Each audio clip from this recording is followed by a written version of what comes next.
नमस्कार, मैं रवीश कुमार। क्या अब भी आप यकीन नहीं करेंगे कि जांच एजेंसियों का राजनीतिक इस्तेमाल हो रहा है? विपक्ष के नेताओं को डराया जाता है, जेल में बंद कर दिया जाता है। यह सब अब केवल आरोप नहीं है। मनी लॉन्ड्रिंग के लिए बनी विशेष अदालत ने संजय राउत के केस में जमानत देते हुए जो कहा है, उससे साफ है कि विपक्ष को कमजोर करने, डराने, धमकाने के लिए जांच एजेंसियों का इस्तेमाल हो रहा है।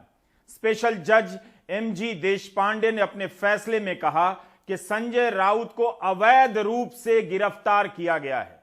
क्या एक सांसद को, राज्यसभा के सांसद को अवैध रूप से गिरफ्तार किया जा सकता है? संजय राउत 101 दिनों से जेल में बंद थे। उनकी गिरफ्तारी पर अब गोदी मीडिया का कवरेज कैसा होगा? पहले का कवरेज आप निकाल कर देखिए तो आज के हालात से डर लगना चाहिए कि किसी को भी अवैध रूप से उठाकर हफ्तों और महीनों के लिए जेल में डाला जा सकता है।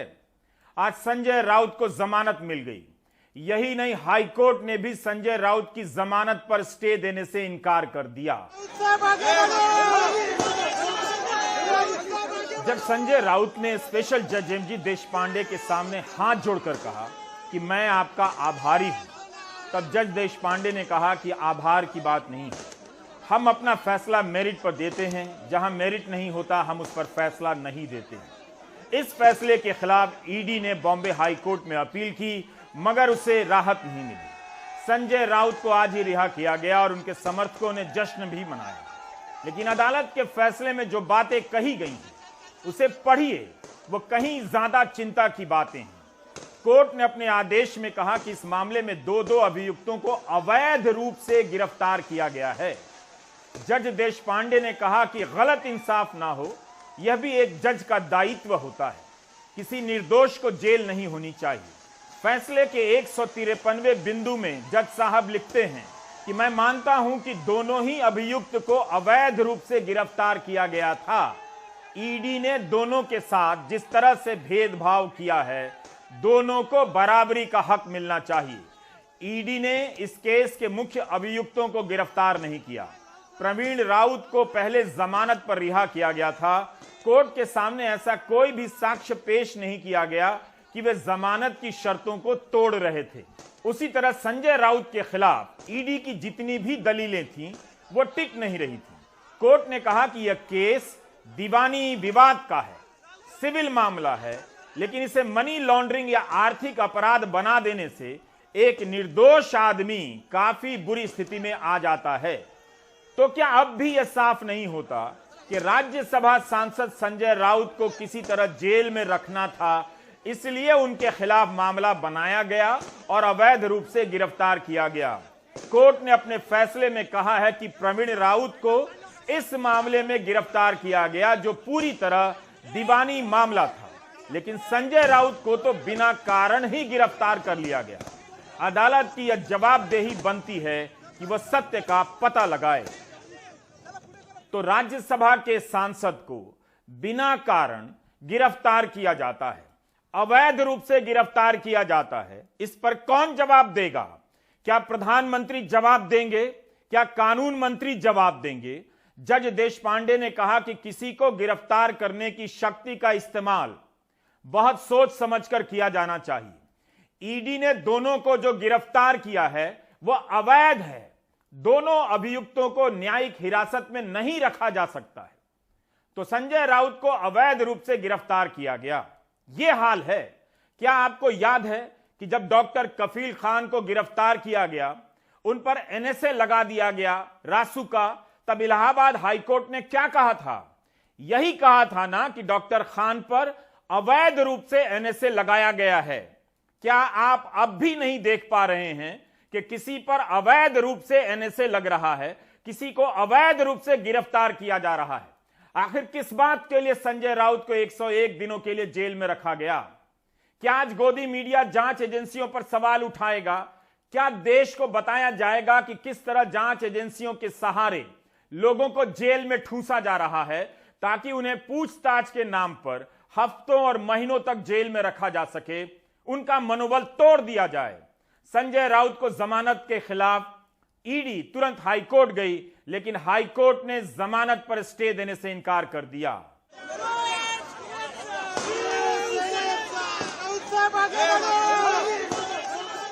तीन महीने से ज्यादा समय तक जेल में रहने के बाद शिवसेना सांसद संजय राउत बुधवार शाम जमानत पर बाहर आ गए।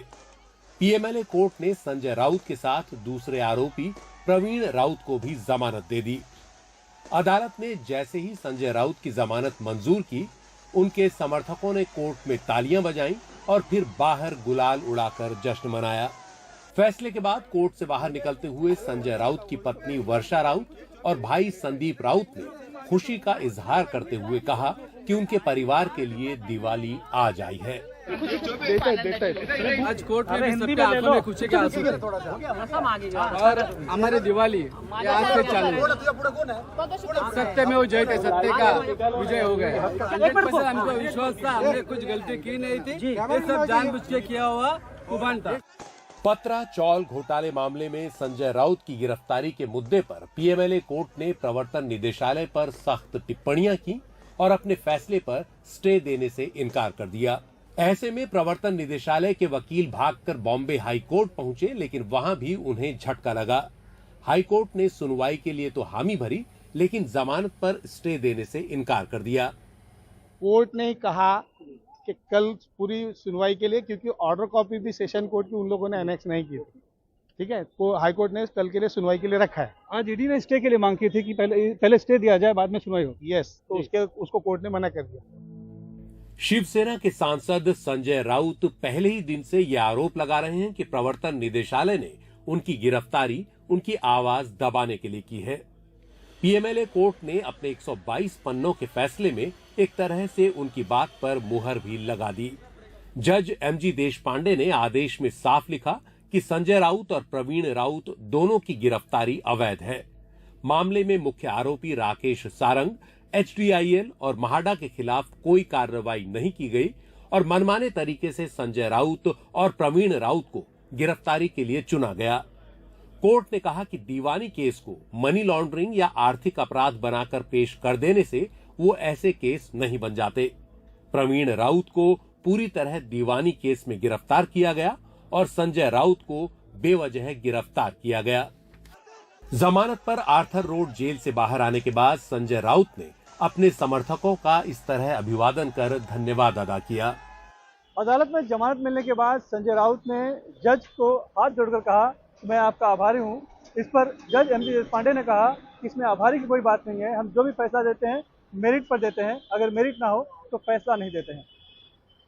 संजय राउत के मामले में ईडी के खिलाफ अदालत की सख्त टिप्पणियों को देखते हुए संजय राउत का मामला विपक्ष के लिए एक नजीर बनेगा और उनके इस आरोपों को बल मिलेगा कि किस तरह से केंद्र सरकार विपक्ष की आवाज दबाने के लिए सरकारी एजेंसी ईडी का इस्तेमाल कर रही है।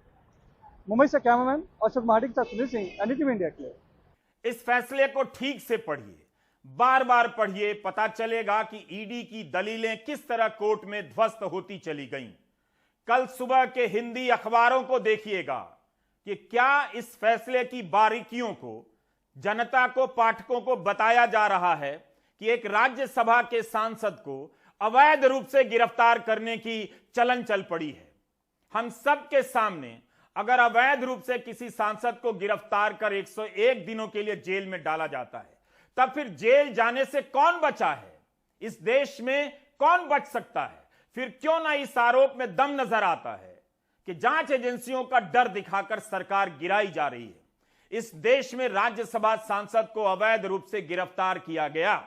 क्या राज्यसभा के सभापति, उपसभापति इस गिरफ्तारी के मामले का संज्ञान लेंगे? क्या अब भी आप इस भ्रम में रहना चाहेंगे कि जांच एजेंसियां विपक्ष के भ्रष्टाचार को दूर कर रही हैं, खत्म कर रही हैं? क्या आप नहीं देख पा रहे हैं, या आपने कसम खा ली है कि नहीं देखेंगे कि इस लोकतंत्र से विपक्ष को गायब किया जा रहा है? यह अपवाद नहीं है। आज ही सपा नेता आजम खान के मामले में सुप्रीम कोर्ट में सुनवाई चल रही थी। गौर कीजिए अदालत ने क्या कहा। आजम खान एक मामले में दोषी पाए गए निचली अदालत में, जिसके बाद उनकी विधानसभा की सदस्यता रद्द कर दी गई। उनके वकील पी चिदम्बरम ने अदालत से कहा कि निचली अदालत के फैसले के अगले ही दिन आजम खान को अयोग्य घोषित कर उनकी सीट खाली घोषित कर दी जाती और 10 नवंबर को उपचुनाव की प्रक्रिया की तारीख तय कर दी जाती, जबकि एक दूसरे विधायक को 11 अक्टूबर के दिन सजा होती है, मगर उनकी सदस्यता इतनी जल्दी रद्द नहीं की जाती। ये विधायक भाजपा के हैं। इस पर सुप्रीम कोर्ट ने यूपी विधानसभा के सचिव से पूछा कि खतौली के एक विधायक को, ये बीजेपी के विधायक थे, जब 11 अक्टूबर को सजा हुई तो आप 8 नवंबर तक क्यों बैठे रहे? आप आजम खान के केस में इतनी जल्दबाजी क्यों दिखा रहे हैं? आप इस तरह पिक एंड चूज नहीं कर सकते। अगर अदालतें इस तरह से नजर ना रखें तो क्या आप समझ पा रहे हैं, आप नागरिक, आप दर्शक देख पा रहे हैं कि इस वक्त तक देश में क्या हो गया होता? एक पार्टी के विधायक की सदस्यता रद्द करने के लिए कई दिनों तक इंतजार किया जाता है और आजम खान के मामले में अगले दिन उनकी सदस्यता रद्द कर दी जाती है। इस पर सुप्रीम कोर्ट ने यूपी सरकार, चुनाव आयोग और विधानसभा सचिव को नोटिस जारी कर जवाब मांगा। आज मुख्य न्यायाधीश ने कहा कि आजम खान को समय मिलना चाहिए। मुख्य न्यायाधीश ने पूछा, यूपी विधानसभा के सचिव पर सवाल उठाते हुए यह पूछा कि क्या हर मामले में अगले दिन अयोग्यता करार दे दी जाती है और उपचुनाव की प्रक्रिया शुरू कर दी जाती है? अब सुप्रीम कोर्ट ने चुनाव आयोग से पूछा है कि क्या वो आजम खान मामले में उपचुनाव की अधिसूचना को 72 घंटे तक टाल सकता है। संजय राउत से लेकर आजम खान के मामले में आपने देख लिया। अगर यही हाल रहा तो इस देश में विपक्ष कैसे बचेगा और विपक्ष के बिना आप कैसे बचेंगे? यह आम आदमी के अस्तित्व का भी सवाल है। यह बहुत डरावना समय है और इसी समय में यह पहला मामला नहीं है।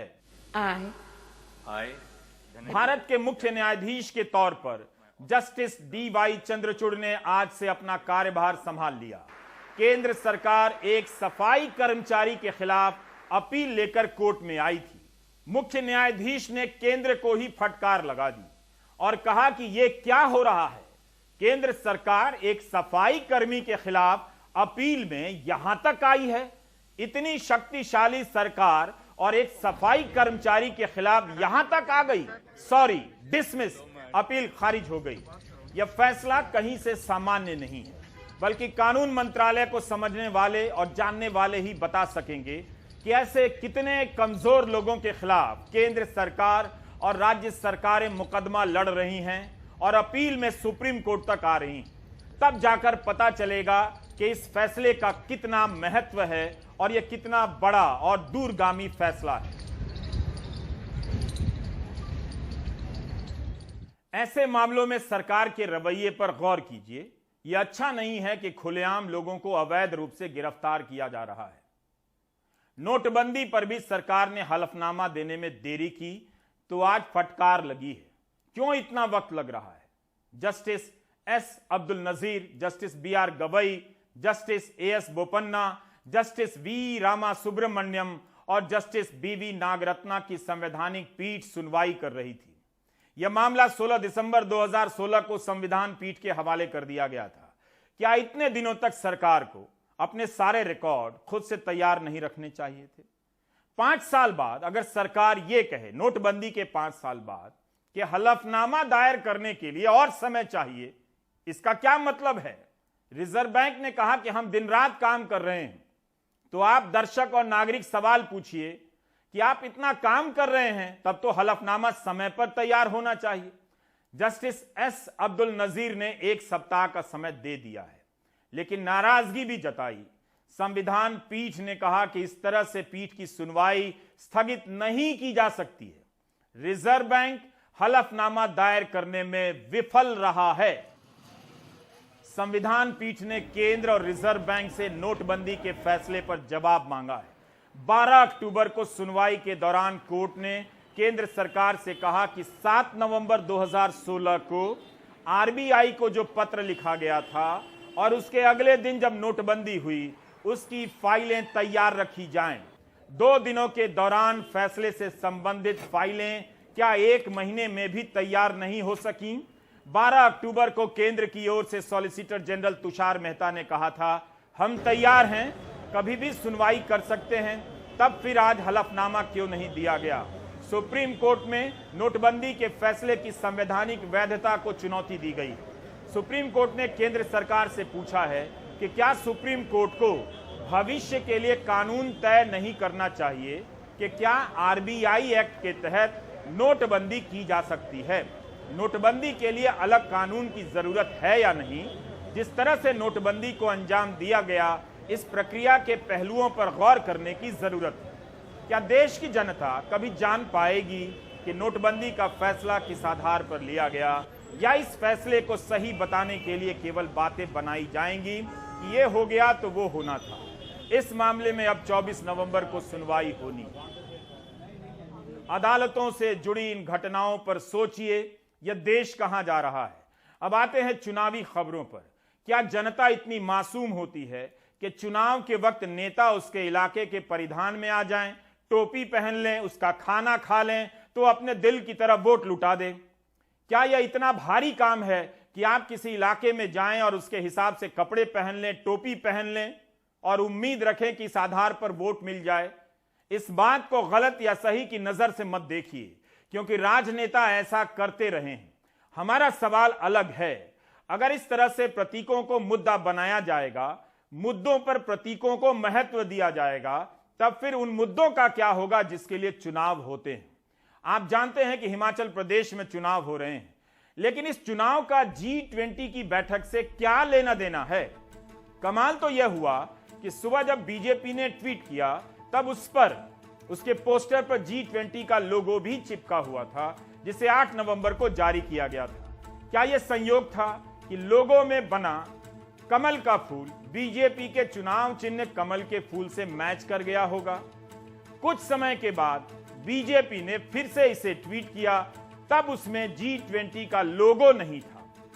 इस ट्वीट में लिखा है कि प्रधानमंत्री मोदी G20 की बैठक में दुनिया के नेताओं को हिमाचल की कला और संस्कृति से जुड़े उपहार भेंट करेंगे।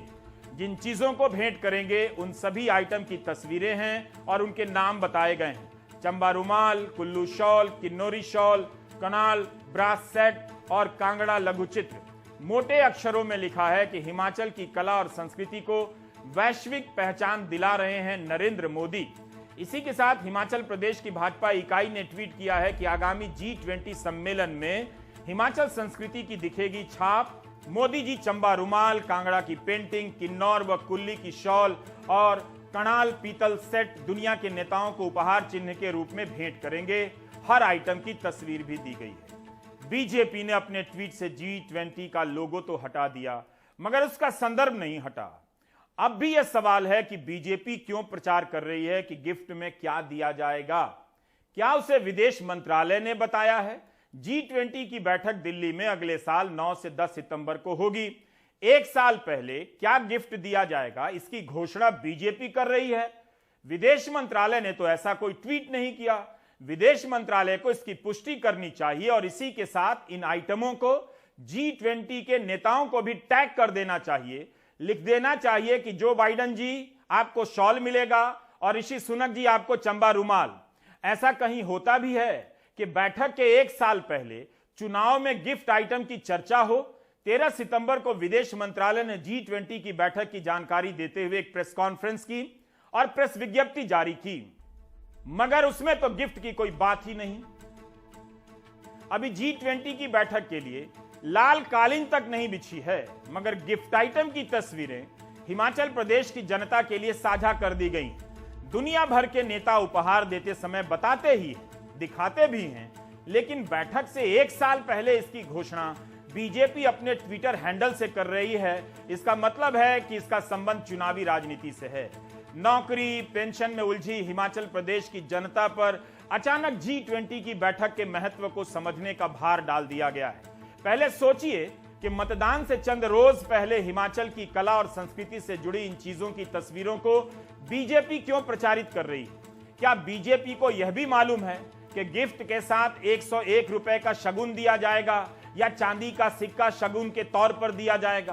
क्या बीजेपी को यह भी मालूम है कि G20 की बैठक में जो ग्लोबल नेता आएंगे उन्हें किस चीज की सूप दी जाएगी और शरबत किस राज्य का दिया जाएगा? वैसे बेल का शरबत ठीक रहता, मगर मौसम नहीं है, इसलिए बिहार के हिसाब से सत्तू का शरबत तो दिया ही जा सकता है।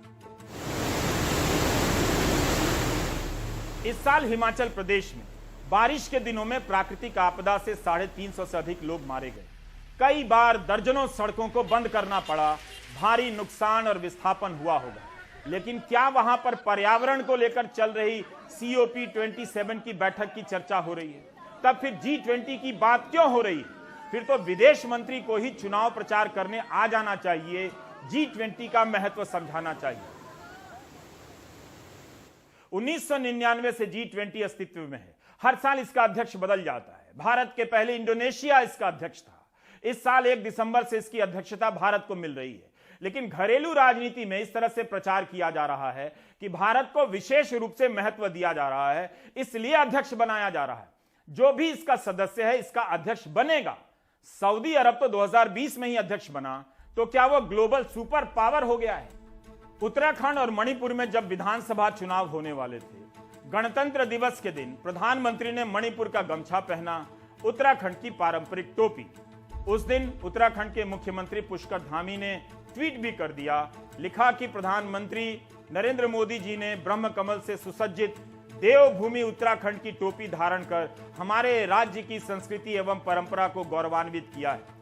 क्या इसी से प्रभावित होकर हिमाचल प्रदेश की कला संस्कृति से जुड़ी चीजों को G20 से जोड़ा जा रहा है, ताकि इसके बहाने चर्चा चलाई जा सके और चर्चा में जगह पाई जा सके? क्या बीजेपी और मोदी सरकार बताएगी कि इसके पहले प्रधानमंत्री ने जिन चीजों को तोहफे के तौर पर दिया है, उसके व्यापार कारोबार में कितनी वृद्धि हुई है? प्रधानमंत्री अक्सर अलग अलग राज्यों की चीजों को अपनी यात्राओं के दौरान भेंट करते रहते हैं। क्या उससे वैश्विक मान्यता मिल जाती है? तो मान्यता मिलने के बाद होता क्या है? क्या उसका कारोबार बढ़ जाता है, मजदूरी बढ़ जाती है, लोगों को रोजगार मिल जाता है? क्या होता है?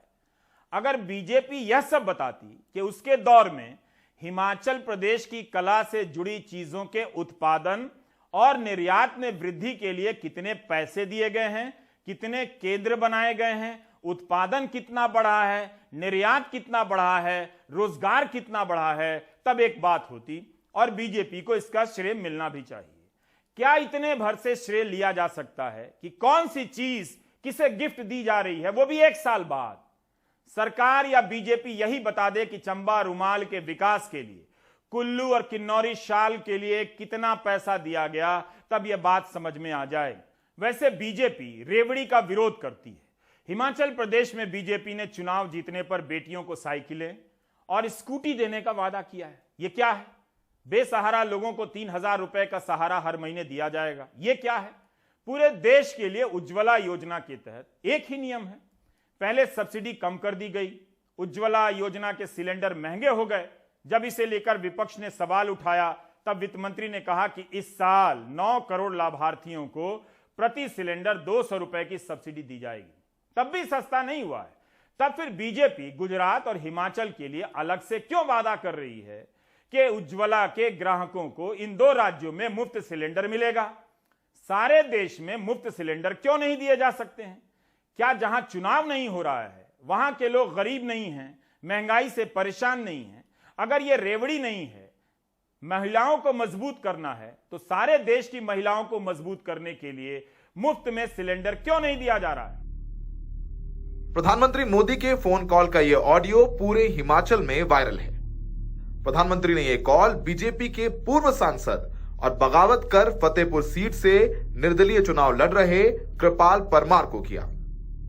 कृपाल परमार फोन पर ही पीएम मोदी को बता देते हैं कि उनकी बगावत की वजह पार्टी अध्यक्ष जेपी नड्डा है। कृपाल परमार नड्डा से इतने आहत हैं कि प्रधानमंत्री के फोन कॉल के बाद भी निर्दलीय चुनाव लड़ रहे हैं। 40-42 साल में जिस आदमी ने कुछ नहीं मांगा, जो मिल गया तो मिल गया, नहीं मिला तो नहीं मिला, जिस आदमी ने कोई विवाद नहीं खड़ा किया, जिस पर कोई आरोप नहीं है, शांति से शालीनता से पार्टी का काम करता है, अगर मैं इस हालत में पहुंचा हूं, मुझे इतना मारा गया कि मेरा एहसास खत्म हो गया। और जब मेरे भगवान की कॉल आई तो मैं उसको जवाब देने के काबिल नहीं रहा था। मैं लड़ रहा हूं क्योंकि परिस्थितियां ऐसी पैदा कर दी थी। मैंने उस दिन मोदी जी को भी कहा कि अगर आपका ये कॉल एक दिन पहले आ जाता, क्योंकि 29 को विड्रॉल थी 3 बजे तक, अगर 3 बजने को 5 मिनट में भी आ जाता तो मैं उनकी बात पूरी भी ना सुनता, मैं कहता जी हो गया और मैं विड्रॉ कर लेता। लेकिन उन्होंने कहा कि मुझे आज बताया गया। उस वक्त मेरा बैलेट पे नाम आ चुका था, विड्रॉल का समय खत्म हो चुका था। पूरे हिमाचल में बीजेपी के 21 बागी चुनाव लड़ रहे हैं, जिसमें 3 मौजूदा और 5 पूर्व विधायक शामिल हैं। ज्यादातर बागी अपनी बगावत के लिए जेपी नड्डा को ही दोषी ठहरा रहे हैं। बीजेपी राष्ट्रीय अध्यक्ष जेपी नड्डा के लिए हिमाचल चुनाव उनकी प्रतिष्ठा का सवाल है। यही वजह है कि अपने गृह राज्य हिमाचल में वो अब तक 50 से ज्यादा सभाएं कर चुके हैं। ये तस्वीरें शिमला के मॉल रोड की हैं, जहां विश्व के सबसे बड़ी पार्टी बीजेपी के राष्ट्रीय अध्यक्ष जेपी नड्डा दुकान दुकान जाकर पर्चे बांट रहे हैं। जेपी नड्डा बीजेपी के हर चुनावी प्रोग्राम में नजर आते हैं। बीजेपी का घोषणा पत्र भी नड्डा ने ही लॉन्च किया। रैलियों में नड्डा राम मंदिर, 370 यूनिफॉर्म सिविल कोड से लेकर बीजेपी की हर योजना को लेकर वोट मांग रहे हैं। मैं कहता हूं कि डबल इंजन की सरकार चाहिए हमें, और डबल इंजन की सरकार जब जब नहीं रहती है तो विकास रुक जाता है। पहिया एक निकल जाए तो गाड़ी लड़खड़ा जाती है। कांग्रेस भी जानती है कि बीजेपी के बागी उनके लिए सत्ता की सीढ़ी बन सकते हैं। यही वजह है कि हर रैली में नड्डा का नाम लेकर बीजेपी को चिढ़ा रहे हैं। अभी उस दिन प्रधानमंत्री जी बात कर रहे थे परमार साहब, बैठ जाओ। परमार साहब ने अपना दुख व्यक्त किया, 15 साल नड्डा जी ने मुझे तंग किया है। सब लोगों ने वीडियो देखा है। नड्डा साहब से नाराज हो गए 21 लोग बागी हो भारतीय जनता पार्टी में चुनाव लड़ रहे हैं। 68 तो सीट है, 21 लोग बागी लड़ रहे हैं। तो रिजल्ट क्या आएगा ये पता है सब। जेपी नड्डा भी काफी आक्रामक हैं। नड्डा प्रचार के आखिरी दिन फतेहपुर विधानसभा में रैली कर रहे हैं, जहां से बागी कृपाल परमार बीजेपी के खिलाफ नड्डा को चुनौती देते हुए मैदान में हैं। जेपी नड्डा का गृह राज्य है हिमाचल प्रदेश। वो यहाँ से मंत्री भी रहे हैं, विधायक भी रहे हैं। टिकट इस बार उनके कहने पर बांटे गए हैं। बागी उनको दोषी ठहरा रहे हैं, तो उनका ही दायित्व है कि वो यहाँ पर पार्टी को जिताएं। अगर खुदा ना खास्ता यहाँ पार्टी हार जाती है तो उनके लिए एक बड़ा सेटबैक होगा, क्योंकि पार्टी ने दोबारा उन्हें अध्यक्ष बनाने का फैसला किया है। ऐसे में गृह राज्य में भी धूमल जी को टिकट ना देना या धूमल जी के कुछ करीबी लोगों को टिकट ना दे करके पार्टी के अंदर खलबली भी मची हुई है। तो फिलहाल एक लिटमस टेस्ट है जेपी नड्डा के लिए, जो कि विश्व की सबसे बड़ी पार्टी के राष्ट्रीय अध्यक्ष हैं। सहयोगी अशोक महाले और वीडी शर्मा के साथ सौरभ शुक्ला, एनडीटीवी इंडिया। क्या गुजरात में रोजगार का सवाल राजनीतिक मुद्दों को धार दे सकेगा या यह मुद्दा उठकर शांत हो जाएगा? गुजरात में सरकारी भर्तियों की परीक्षाओं में पेपर लीक का मसला जोर पकड़ने लगा है। 13 अक्टूबर के दिन दिव्य भास्कर ने अपने पहले पन्ने पर एक परीक्षा का प्रश्न पत्र ही छाप दिया कि बाजार में यह प्रश्न पत्र पहले से बिक रहा है। सौराष्ट्र यूनिवर्सिटी को बीबीए बीकॉम के प्रश्न पत्र लीक होने के कारण परीक्षाएं स्थगित करनी पड़ी। इसी यूनिवर्सिटी में दिसंबर 2021 में अर्थशास्त्र की परीक्षा का प्रश्न पत्र लीक हो गया। इंडियन एक्सप्रेस में खबर छपी है। पुलिस ने इस मामले में पूछताछ के लिए प्रिंसिपल तक को हिरासत में लिया था। हिंदू की एक और खबर है 21 दिसंबर 2021 की। गुजरात सरकार को हेड क्लर्क की परीक्षा रद्द करनी पड़ी क्योंकि प्रश्न पत्र लीक हो गया था। इस तरह गुजरात में प्रश्न पत्रों के लीक होने की तमाम खबरें आपको मिल जाएंगी। नवंबर 2019 में जो प्रश्न पत्र लीक होने को लेकर गांधीनगर में बहुत बड़ा प्रदर्शन भी हुआ था। आखिर गुजरात जैसे विकसित राज्य में परीक्षाओं के प्रश्न पत्र क्यों लीक हो रहे हैं?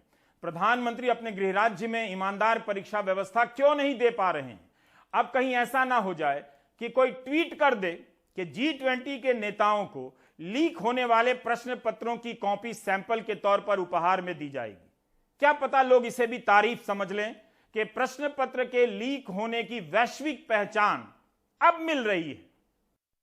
एक उम्मीदवार जिन लोगों को अपने गुजरात में चुनाव करीब हैं तो बेरोजगारी बड़ा मुद्दा बन गई है, लेकिन गुजरात के पढ़े लिखे बेरोजगार महसूस करते हैं कि बेरोजगारी के मसले पर चुनाव कभी नहीं लड़े गए। 24 साल के मोहम्मद हसन ने 2019 में ग्रेजुएशन किया, लेकिन अभी भी वो अहमदाबाद में सड़क किनारे वेंडर का काम कर रहे हैं। उनको लगता है कि कोई भी दल छात्रों के बारे में नहीं सोचता।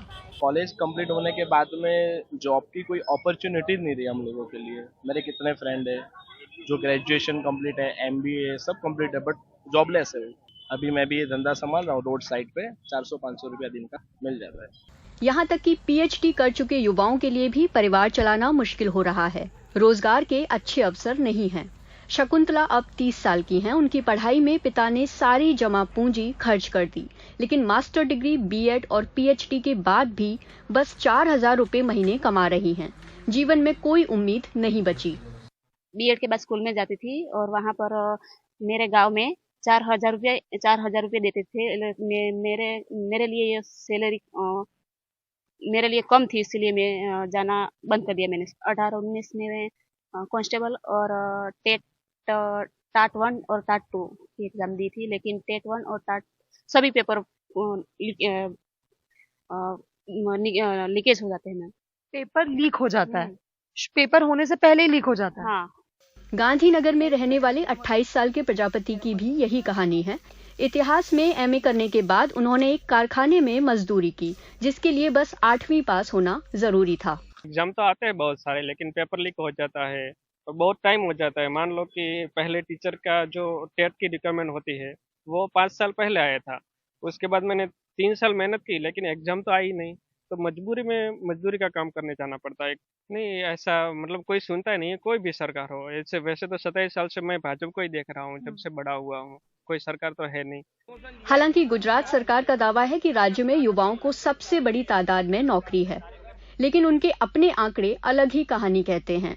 अगस्त 2021 तक 3.64 लाख पढ़े लिखे युवाओं के पास रोजगार नहीं था।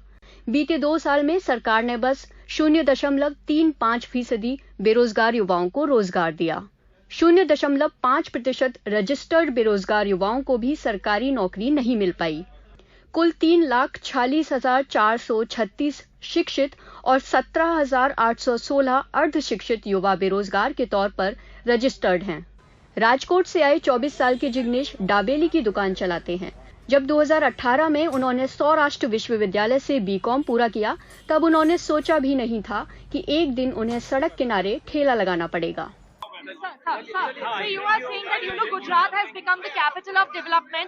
There is also unemployment in the state. How do you think that is going to play a role in the elections? Do you think unemployment or inflation is going to impact the polls in Gujarat? Wait for the results, you will. The employment exchange. अक्टूबर 2022 तक गुजरात में जो रोजगार exchange है उसका केवल 3,42,000 ही register किए गए हैं, लेकिन आपके पास 17 लाख अभ्यर्थी हैं जो 3,400 पोस्ट पर अप्लाई कर रहे हैं। एम्प्लॉयमेंट एक्सचेंज में इन लोगों को रजिस्टर तक नहीं किया गया है। गुजरात में औसत मजदूरी दर देश में सबसे कम है।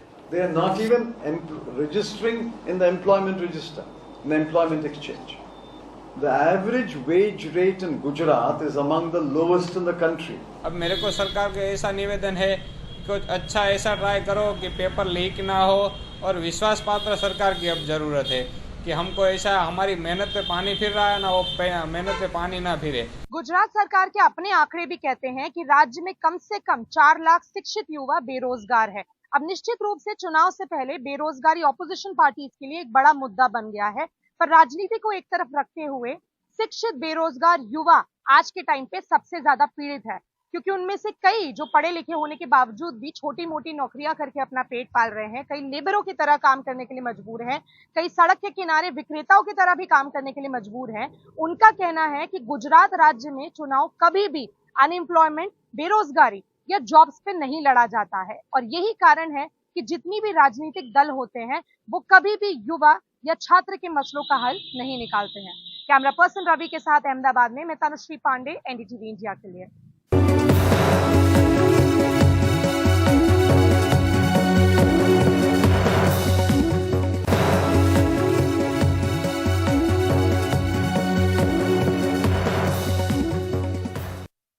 असम सरकार ने कहा है कि वो राज्य में शिक्षकों की 8,000 स्थायी पोस्ट खत्म करने जा रही है। 8,000।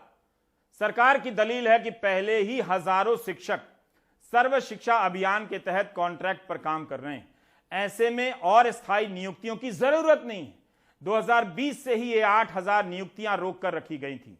विपक्षी दलों और शिक्षक संगठनों ने राज्य सरकार के इस फैसले का विरोध किया है। उनका कहना है कि यह शिक्षा का निजीकरण हो रहा है, सरकार जानबूझकर कर रही है। रत्नदीप चौधरी की यह report. In 2017, government had made appointment of contractual teachers. 2017 में सरकार ने 11,000 शिक्षकों को ठेके पर रखा। 2020 में इनको 60 साल की उम्र तक काम करने के लिए लगभग नियमित किया गया। 2020 में सरकार ने सरकारी शिक्षकों के 8,000 और पदों को फ्रीज कर दिया। इसकी वजह से पद यूं ही पड़े हुए थे। सरकार ने इनको पूरी तरह से खत्म करने का फैसला लिया है। Their service till they attain the age of 60 years, and also that they will be given salary at par with other teachers as per ROP. सरकारी स्कूलों में 8,000 नियमित शिक्षकों के पद खत्म करने के असम सरकार के फैसले से हंगामा खड़ा हो गया है। इन 8,000 शिक्षकों में से 4,285 पद लोअर प्राइमरी स्कूलों के हैं और 3,715 पद अपर प्राइमरी स्कूलों के। आने वाले महीनों में असम सरकार के तकरीबन 1,000 प्राइमरी स्कूल या तो बंद हो जाएंगे या उनका विलय कर दिया जाएगा। असम के सरकारी स्कूलों में लगभग 5 लाख छात्र हैं और इनको पढ़ाने के लिए 2 लाख से भी ज़्यादा शिक्षक हैं। इनमें से 30,000 ऐसे लोग हैं जो कि कॉन्ट्रैक्चुअल टीचर्स हैं। अगर छात्र और शिक्षक का अनुपात लगाया जाए तो असम में हर 22 छात्र के लिए एक शिक्षक की नियुक्ति हो चुकी है। मगर अब राज्य सरकार ने जो फैसला लिया है ये एक चुनौती बन के राज्य सरकार के लिए उभर सकती है, क्योंकि राज्य सरकार ने खुद सरकारी खंड में 1 लाख नियुक्ति की घोषणा की थी और विरोधी पार्टी ये कह रही है कि 8,000 नौकरी राज्य सरकार रद्द कर रही है। मगर ये फैसला क्यों लिया गया है, इसके ऊपर सूत्रों के मुताबिक जो खबर लग रही है कि जो 11,000 कॉन्ट्रैक्चुअल टीचर की नौकरी को बहाल रखने के लिए राज्य सरकार ये पहल कर रही है, क्योंकि उनके वेतन के लिए ये प्रावधान करना जरूरी महसूस किया था राज्य सरकार ने। हमारे पास अब भी शिक्षकों के 4,000 खाली पद हैं, जिन्हें जरूरत पड़ने पर भरा जाएगा। हमारा शिक्षक छात्र अनुपात काफी अच्छा है। असम में हर 22 छात्रों पर एक शिक्षक है। समस्या ये है कि कई जगह शिक्षकों की पोस्टिंग बहुत दूर की गई है, उसे ठीक करने की जरूरत है। सरकार का कहना है कि ये खाली पद फ्रीज किए हुए थे और ठेके वाले शिक्षकों के रिटायर होने तक लंबे समय तक खाली रहते। विपक्षी दल और शिक्षकों के संगठन इससे सहमत नहीं है। उन्होंने पिछली सरकारों में शिक्षा मंत्री रहे मुख्यमंत्री हिमंत बिस्वा शर्मा की तरफ अपनी तोपों के मुंह मोड़ दिए हैं। In Assam, this dropout in the primary level, it is 3.30%. Assam में प्राइमरी स्तर पर ड्रॉप आउट लेवल 3.30% है और सेकेंडरी स्तर पर 32% है। राष्ट्रीय स्तर पर ये 17% है। ऐसे में शिक्षकों के पद खत्म करने से स्थिति खराब होगी। हेमंत बिस्वा शर्मा मुख्यमंत्री बनने से पहले काफी समय तक राज्य के शिक्षा मंत्री रहे हैं। वो इस स्थिति के लिए जिम्मेदार हैं। गवर्नमेंट ने उल्टा किया है, रेगुलर पोस्ट को रिजर्व पहले रिजर्व किया, अभी रिजर्व पोस्ट को एबुलाइज किया। ये बात पब्लिक को गुमराह करने के लिए है, टीचर्स को गुमराह करने के लिए है। ये एक्चुअल बात यह है कि गवर्नमेंट का जो रेगुलर पोस्ट है ये धीरे धीरे घटाते जा रहा है और कॉन्ट्रेक्चुअल आदमी बढ़ाते जा रहा है, क्योंकि एजुकेशन को प्राइवेटाइजेशन करना है। इसी साल अगस्त में असम के मुख्यमंत्री और दिल्ली के मुख्यमंत्री अरविंद केजरीवाल सरकारी शिक्षा के हालात को लेकर ट्विटर पर भिड़ गए थे। असम सरकार का नया फैसला एक और नया राजनीतिक विवाद खड़ा कर सकता है। गुवाहाटी से रत्नदीप चौधरी की रिपोर्ट, एनडीटीवी इंडिया। कुछ साल पहले मध्य प्रदेश के मुख्यमंत्री शिवराज सिंह चौहान अमेरिका गए तो वहां की सड़कों को खराब बताने लगे और कहने लगे कि अमेरिका से अच्छी सड़कें मध्य प्रदेश की। लेकिन उसी राज्य की सड़कों के लिए केंद्रीय भूतल परिवहन मंत्री नितिन गडकरी सार्वजनिक रूप से माफी मांग रहे हैं। थोड़ा सा मुझे दुख भी है और दर्द भी है और मुझे उसमें कोई कमपना नहीं लगता कि अगर गलती है तो उसके लिए माफी भी मांगनी चाहिए। आपका जो मंडला से जबलपुर रोड है उसमें बरेला से मंडला ये 400 करोड़ का 63 किलोमीटर 2 लेन पेव शोल्डर का जो काम हो रहा है उससे मैं संतुष्ट नहीं हूं। अब प्रॉब्लम यह है, बहुत सी दिक्कतें आई है और बहुत सी बार आपको तकलीफ हो रही है। आज मैं यहाँ आने के पहले ही मेरी अधिकारियों से बातचीत हुई है, उसको जितना काम बाकी है उससे म्यूचुअल कंसेंट से बात करके वो सस्पेंड कर दो, पुराने काम को रिपेयर करो, नया टेंडर निकालो और जल्दी ये रोड अच्छा पूरा करके दो, ये मैंने उनको आदेश दिया। अभी तक इसके लिए आपको जो तकलीफ हुई है उसके लिए मैं क्षमा मांगता हूं। बरेला से मंडला के बीच NH 30 पर 400 करोड़ रुपए की लागत से बन रही इस सड़क के लिए मंत्री जी को माफी मांगनी पड़ी। बरेला से मंडला तक के सड़क की लंबाई लगभग 65 किलोमीटर है। निर्माण का ठेका 2015 में एक निजी कंपनी GDCL को दिया गया था। GDCL ने इसका काम 17 दिसंबर 2015 से शुरू किया। 251 करोड़ रुपए की अनुमानित लागत से 18 महीनों में यह सड़क 16 जून 2017 तक बननी थी। 7 सालों में लागत 400 करोड़ पहुंची, लेकिन सड़क अभी भी खस्ताहाल है। सितंबर में कलेक्टर ने घटिया सड़क निर्माण पर कंपनी के खिलाफ FIR दर्ज करने के निर्देश दिए थे।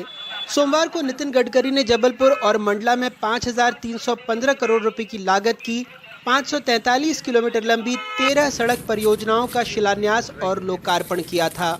वैसे दीपावली के अगले दिन भोपाल की सड़कों का जायजा लेने खुद मुख्यमंत्री निकले थे तो सड़कों पर बेतहाशा गड्ढों को देखकर आग बबूला हो गए थे। कल मैं अचानक भोपाल निकला था और जब मैं गया भोपाल की कुछ सड़कों पे जिनमें हमीदिया रोड वगैरह सब सम्मिलित थे, हमीदिया रोड से निकलते हुए शाहजहानाबाद से होते हुए मैं आया तो उनकी इतनी दुर्गति होगी मेरी कल्पना नहीं थी।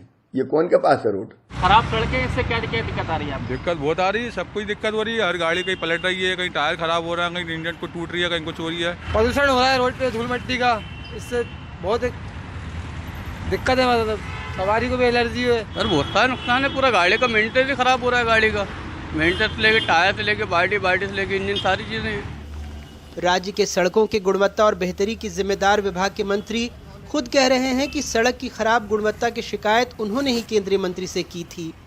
जो मंडला में हमारा संपन्न हुआ उस कार्यक्रम में स्थानीय जनप्रतिनिधियों ने भी और मैंने भी उनके लिए जबलपुर से मंडला होते हुए जो छत्तीसगढ़ के लिए मिलाती है सड़क चिल्पी तक, उस सड़क की गुणवत्ता के बारे में जानकारी दी। मुझे कहते हुए खुशी है कि गडकरी जी ने इस बात को संज्ञान में लेते हुए और तत्काल उन्होंने उस सड़क के जो ठेका है उसको टर्मिनेट करने के बारे में, ठेकेदार के विरुद्ध कार्रवाई करने के बारे में और सड़क का नवीनीकरण करने के बारे में उन्होंने मंच से ही घोषणा की। आलम यह है कि राज्य के एक और कैबिनेट मंत्री प्रद्युम्न सिंह खुद नंगे पांव चल रहे हैं। उन्होंने प्रण लिया है कि जब तक ग्वालियर में सड़कें नहीं बनेंगी वो पैरों में जूते या चप्पल नहीं पहनेंगे। मध्य प्रदेश के मुख्यमंत्री शिवराज सिंह चौहान ने इन्हीं सड़कों को अमेरिका से बेहतर बताया था। मॉनसून के एक लंबे सत्र और उसके पहले से भी राजधानी भोपाल समेत राज्य के कई जिलों में सड़कों की हालत बद से बदतर है। हालांकि सरकार को लगता है कि इसमें से बेहतर ज्यादा हैं और बदतर कम। तय आपको करना है, आखिर इन सड़कों से आप ही गुजरते हैं। मध्य प्रदेश में अपने ब्यूरो सहयोगियों और भोपाल से कैमरा पर्सन रिजवान खान के साथ अनुराग द्वारी, NDTV इंडिया। आप देख रहे थे प्राइम टाइम। नमस्कार।